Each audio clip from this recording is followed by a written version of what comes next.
What's up, everyone? Back for some more Gundam Evolution gameplay, taking our first look at Season 3 here with Hyperion Gundam. And I think a lot of people, based on the pre-release stuff we saw, was wondering, is Hyperion gonna be Gym 2 or the cooler Gym? And I don't know, so far, based on what I've seen them, they actually don't feel that similar to Gym. Like, obviously they've got this hold up your arm shield and fire away at like mid-range type gameplay, but outside of that, I do feel like they're pretty different. Fighting against them both is going to be a similar kind of frustration where you've got shields you just can't get through unless you're melee. But I think in general, Gym still has more utility, I think, and just kind of more damage, because you've got your heal nade, you've got your detonator, you've got a shield bash to do with melee up close and just for some extra damage if you're getting in close on people. While Hyperion, it's kind of just your primary fire most of the time, and then you've got two shields. And Gym kind of has a better version of one of your shields. But the bubble shield is really good. I don't want to undersell that. The fact that it covers your whole body is a big deal. When Sazabi or Gym get shield broken, or if they're just getting pressure and they gotta back up, and they gotta turn around, they're kind of in trouble. They don't have a shield protecting their back. Sazabi, maybe he's got enough HP, can fly away. Gym, kind of done for. But Hyperion, you can pop that bubble shield. It gives you, I think, about 5 seconds if it's not shot at all. It is a bit weird how that shield works. It seems like it's 5 seconds at default, but then if you're getting shot, it does count down faster. I don't know exactly what the math behind that is. I don't know if there's like a minimum amount of time your shield can be up, or if you get hit by all the damage, if it just goes down instantly. I haven't had enough experimentation with it yet, but it seems like on average it's going to get you around 3 to 4 seconds, which is pretty good. And you can kind of rotate in between the two shields. You've got your arm shield that's getting low. You can pop the bubble shield, back up a little bit, maybe getting some cover off of that. Then your arm shield's going to be charging up again. And with that, you do have really great survivability. I do think you have better survivability than Gym, even though your arm shield isn't quite as strong. But I think a lot of the rest of the kit is kind of lacking. You've got your oh, but see here, I'm using the bubble shield. This is something that you can't really do as Gym. With Hyperion, you can protect yourself when you go in for a repair like that, which is nice. Didn't really work out there because they had the Gym coming in with his melee, but if they are farther away, if your guy got shot by a sniper or something, it's pretty nice. You can just pop that bubble shield and get in close. Right here, I've got it too, but that Gym was kind of close enough to be inside my shield, and I got hit with that napalm. So, and that napalm got buffed. That's been just what I've played so far of Season 3. That's been pretty tough to deal with. But you can get out of it. You do have your one dash. But like I was saying about the damaging ability, the non-shield ability of the main kit, is I think Lumiere Lancer, it might be what it's called, or is that the G maneuver? But anyway, you see I'm using it right there, whiff on it, but it's a little bit similar to like a Methys twin shot or an Ashmar charge shot, but the windup is a bit longer. But the nice thing is that it doesn't have AoE like twin shot, but it does have piercing damage similar to Turn A's charge shot, and that can be really nice. I think it gets a bit under 400 damage if you get, it fires 2 projectiles right next to each other, and I think if you get double headshot, it does a little under 400 damage, which is pretty nice, especially if you get that on multiple people. Body shots is going to be, I think, around closer in like the 240, 250 range, which is okay, but I think in like a 1v1 situation, it's not that great because it takes so long to fire. Although I'll probably get more used to it. Other people probably already have gotten more used to it, and if you are landing consistently, then you shouldn't scoff at extra damage, and you can. I don't think it interrupts your main fire either, so you can shoot both at the same time, which does allow you to get a little bit higher DPS. But so far with that ability, I've been struggling with it a bit. It's kind of nice if a team's pushing around a corner and you just fire into a bunch of them, but not too reliable and hard to kind of use in just an up close fight. But that is where Hyperion excels still, even without that. You are kind of the king of 1v1s because you have so much shielding, and your weapon is pretty effective damage up close. You can go a while without having to reload, and it's got a pretty quick reload too. So if you can get kind of out of the way and you don't need your shield up for that short time, or even pop your bubble shield, that could be a time to use it and get that reload off. Can be really nice. But so far, it's early, but I do still think I prefer the extra utility with Gym. I also think I can do a bit more damage just because I can focus on firing without having to worry about kind of swapping off my arm shield so frequently. But both are going to struggle melees. But here comes the G maneuver. I haven't talked about this yet. And just scoop up the Ashmar, scoop up the Hyperion as well, but it ends, and he gets kind of fired off into a health pack right as it finishes. And that G maneuver is weird, you know, it's similar to Dom's, but I think it's a bit slower. It also, one really nice thing about Dom's Screaming Nimbus G maneuver is that when you activate it, it's ready to go right away. Like, you just go into that shoulder tackle, and you're already dealing damage. You can pop it if someone's right on top of you. Hyperion's takes a bit to get going. Also, I feel like you fly a bit slower.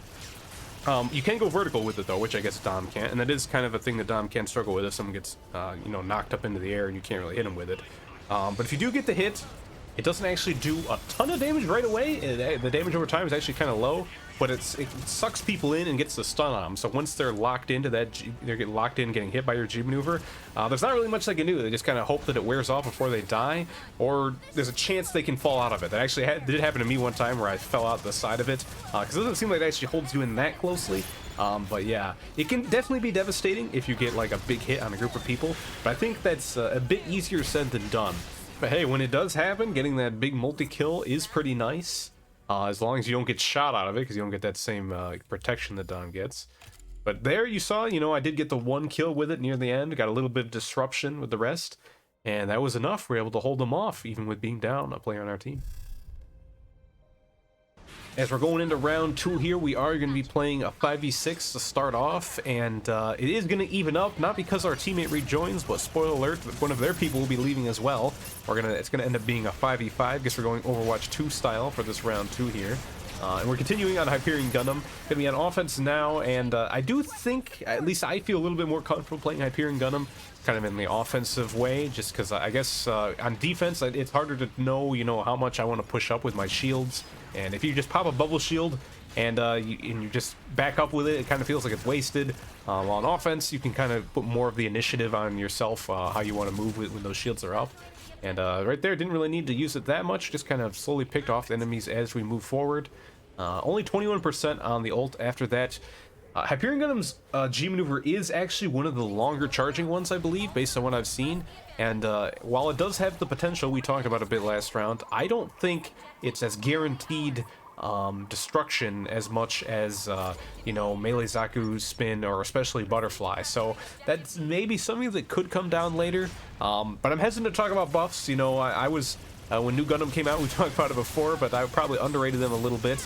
I don't want to do the same to Hyperion Gundam. I have been talking to some people, and they've been saying that they think Hyperion Gundam is going to do really well in competitive. And that would mean they might end up kind of being a rock, paper, scissors of shield comps and melee comps going at it against each other. So we're going to have to see how that shakes out. I personally, I feel like the lower damage of Hyperion Gundam kind of holds them back, but I guess with, you know, a better team coordination, and when you've got people on your team that you can really rely on to get that damage, it could slot into a team very well and work out. And, you know, right there we did get the team kill, so we are down to the 5v5 now, and we're gonna see maybe we can actually get the point already this early. No G maneuver. Well, we just got Guntank's G maneuver, but they're already on the point. It might be a little late for that. Here I go for a greedy repair. I did pop my bubble shield. I guess I kind of overestimated how long it was going to stay up. I don't even think that was necessarily because they were shooting it. I think I just started the repair a little too late after I'd already popped it. But if I'd gotten that repair, it would have been really nice. But unfortunately not. And it looks like it's not going to end just quite yet. And probably going to give both teams a bit of time to actually build up their G maneuvers now. Don't think we've been stomping on them enough that we're going to have a huge advantage with them. Although, yeah, huge advantage. They got their super naval in there actually before I think we got anything going off, and didn't really work out.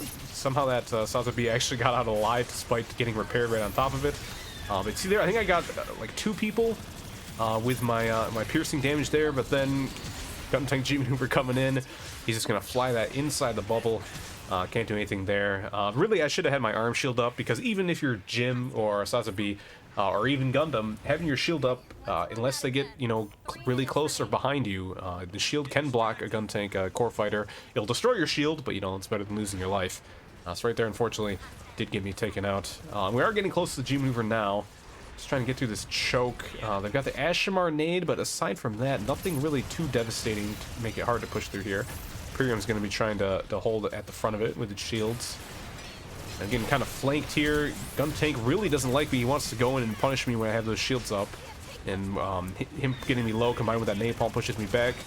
But Range Zaku going to try and get me. Not good enough. And then I can get the repair. We might still be able to push off this. He's just one person down on each team, but here it comes. Hyperion Gundam G maneuver, but you see it doesn't actually have like that big of a hitbox. He kind of swooped through. Me, Metis, and Sazabi were all there, and it only got me. So it's actually kind of hard to hit with. Also, the turn radius is terrible. If you're used to like Dom's Screaming Nimbus turn radius, Hyperion's is nothing like that. It's way harder to turn. I know I was playing Hyperion on Mountain R&D Lab, and there were certain points where I'd use it and I'd grab two people, and then we'd all go off the map out of bounds because I couldn't turn anymore. And thankfully it ended early enough that I was able to get back. But yeah, it can actually be kind of awkward. And right here I do have it. I think I'm gonna wait because I know they're all probably gonna push out a spawn. Go for it here, and Hashimura punches into the corner, and Gundam's on top of him as well. Combined with that Metis twin shot, we're able to get the kill, and there we go. Took us about a couple pushes there. We finally got a good team push together, and we managed to win that 5v5 matchup.